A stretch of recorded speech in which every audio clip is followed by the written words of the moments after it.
presidente Jair Bolsonaro, né? Ele era aliado do PT, como o presidente tenta jogar essa culpa totalmente para o PT, renega Roberto Jefferson, mas atualmente o aliado dele é sim Bolsonaro, é tanto que a gente viu o padre Kelmon, né, que era o candidato à presidência pelo PTB, defendendo o presidente nos debates, que ele também era colocado como um dos candidatos.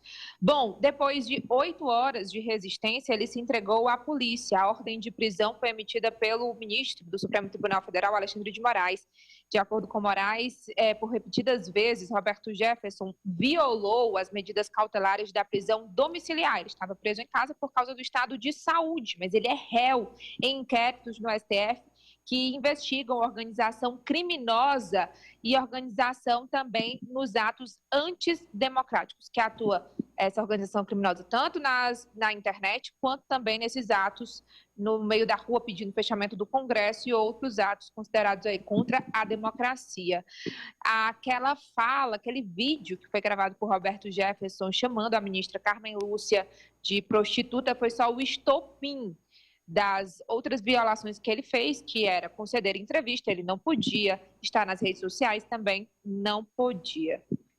E o presidente Jair Bolsonaro, ele pediu, inclusive, que o ministro da Justiça, Anderson Torres, que está hoje no Rio de Janeiro para a audiência de custódia de Roberto Jefferson, que fosse até a casa dele, no interior do Rio de Janeiro. Vamos escutar um trecho do presidente após a prisão de Roberto Jefferson. Como determinei ao ministro da Justiça, Anderson Torres, Roberto Jefferson acaba de ser preso. O tratamento dispensado a quem atira em policial é o de bandido. Presto minha solidariedade aos policiais feridos no episódio.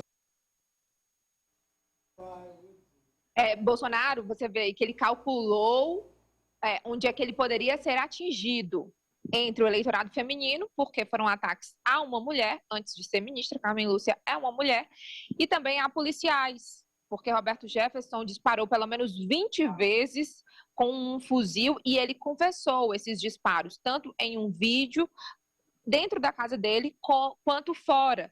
Mas ele disse que não queria atingir os policiais. Porém, ele também jogou granadas, que de acordo com ele seriam de efeito moral, e essas granadas, os estilhaços, atingiram 2 agentes da Polícia Federal. Um delegado, Marcelo Vilela, e um agente, Karina Tito, que foram socorridos, e a gente vê até poças de sangue. E a polícia também encontrou isso daí que vocês estão vendo, uma caixa com munições de diversos calibres na casa de Roberto Jefferson.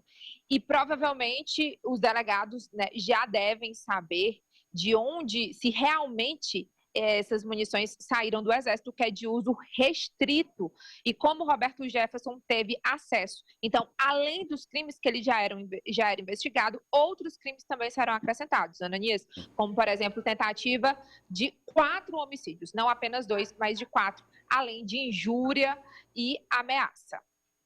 Rani, a Juliana, põe o pleno pra gente, porque eu queria debater com o João isso.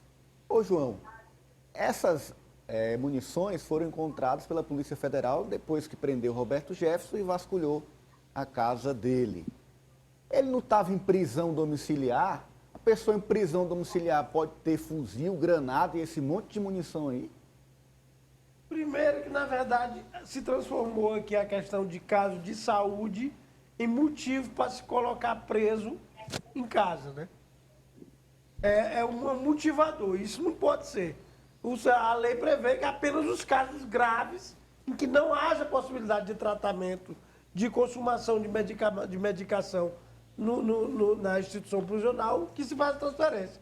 Aí você vê, Rani, que ele não está com uma caixa de munição, não. Ele está com um arsenal, né?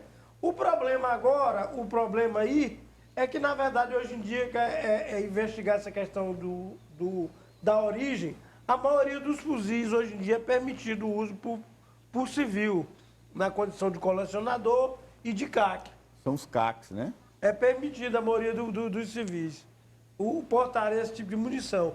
Aí, pelo que você vê aí, na verdade, o que ele estava, na verdade, preparando era um confronto mesmo, porque se você vê a munição aí, para quem conhece mais um pouco, é só 556 e 762. 762 é uma munição que é bem fácil de você conhecer. É aquela que parece um míssilzinho, ela é pequenininha assim, e parece um míssil.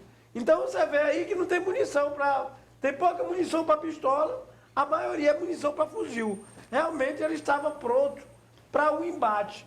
O que chama a atenção aí agora é o presidente querer descolar a sua imagem do Roberto Jefferson, que na verdade sempre foi uma sombra do Palácio do Planalto, né? Rani, e o candidato Lula falou também sobre o episódio. Ele também se manifestou nas redes sociais, dizendo que é uma estratégia dos bolsonaristas. Parece que eles criam uma máquina para atacar os valores democráticos, foi isso que ele usou nas redes sociais, e também falou durante a agenda ontem, ao lado da presidente do PT. Vamos escutar um trecho. A gente nunca viu uma aberração dessa, uma ofensa dessa, uma cretinice dessa, que esse cidadão, que é o meu adversário, estabeleceu no país. Ou seja, ele conseguiu criar nesse país uma parcela da sociedade brasileira raivosa, com ódio, mentirosa e que espalha fake news o dia inteiro sem se importar se o filho dele está ouvindo a mentira ou não. Ou seja, é desrespeito pela sociedade. Então eu acho que isso gera comportamento como esse do ex-deputado Roberto Jefferson e gera o comportamento de algumas pessoas que seguem o adversário nosso. Ou seja, não é a primeira violência. Olha, Ananias, a menos de uma semana do resultado das eleições, para a gente saber quem é o próximo presidente da República, esse arsenal de Roberto Jefferson se vira contra o seu principal aliado, o presidente Jair Bolsonaro, que era quem poderia, inclusive, dar o indulto da graça, como ele fez com Daniel Silveira, mas nesse caso é impossível, né? Porque seria assumir de fato ali o ato de culpa.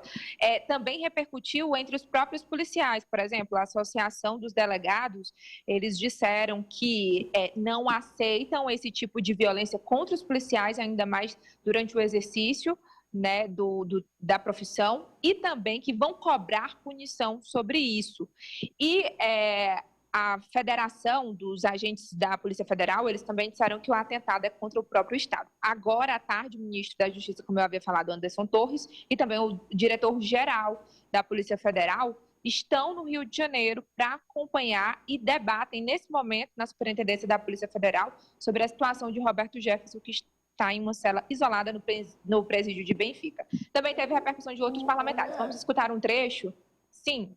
Que mostra o atrelamento, porque não tinha nada que ministro da Justiça, nem superintendente da Polícia Federal, ou coisa, e tratar de situação de preso. Preso é da Justiça. Acabou a situação. O ministro da Justiça foi lá na casa dele. Foi lá a mando do chefe.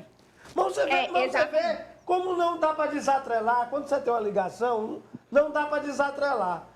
A maior prova desse atrelamento é o envio do ministro e essa convocação de uma reunião para tratar de uma situação de um bandido que hoje é preso da Justiça. Preso é preso, não tem que ninguém tratar sobre preso, não. Quem está sobre preso é o Judiciário.